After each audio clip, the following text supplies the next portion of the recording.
Энэхээр маань одоо засгийн газарт хамтдаа ажиллаж исэн тохоо залгаа мөр зэрэгцээд одоо тэнд сууж исэн хүн засгийн газарт ажиллах зовлон зарлыг маш сайн мэддэг хүн өөрөө энэ одоо салбар чиглэлийн хүн иймэрхүү юм ярьж байгаа маш харамсалтай байна. Одоо юунд ингэж хорсоод яваад байдгийг би одоо гайхаж байна.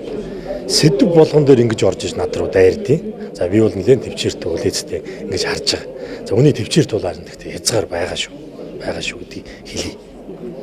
За төсвийн ерөнхийлөн захирч байсан хүн өөрийнх нь арай байгууллагын төсвийг ярьж явах шиг байна.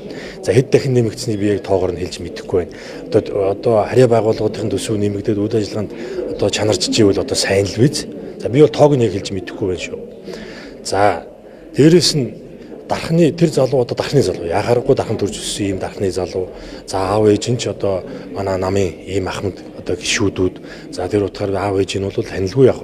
Тэгээ хүүхдүүдэд загчээсэн тийм талууд бол байгаа.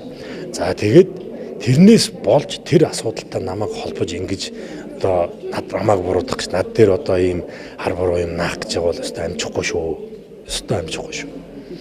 Тэр шүүгэн шийдвэрлэл биелүүлэх газар юу болж байгааг би хэлж мэдэхгүй байна. Би асуугаачгүй, асуух шаардлага ч байхгүй. Тэр чинь хуулиараа олгогдсон өөрсдөө тэр чинь би даасан байгууллага. Хэрвээ шаардлагатай бол одоо хэвлэн очоод тэр дараад зэрэгээс нь асууна үз. Тэр хүн хаана яаж одоо тэр хуулийнхаа дагуу юм айдлаад байж байгаа. Огт мэдж байгаа юм алга. Тэрлүү ч одоо би санаа тавьж явах тийшээ шаардлага ч алга. Тийм их зав зайч алга байна.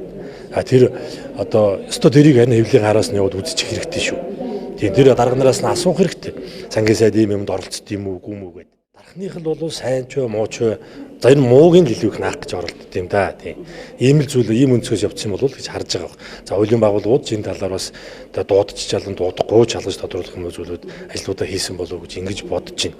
За тиймээс одоо тэр залуутай огтын ямар ч холбоо сүлбээ байхгүй, ямар ч тийм шаардлага байхгүй гэдгийг бонцолж хэлье. За одоо тэгээ энийг нотлох хэрэгтэй. Тийм. Тэгээд өөрөөс нь л одоо харъя.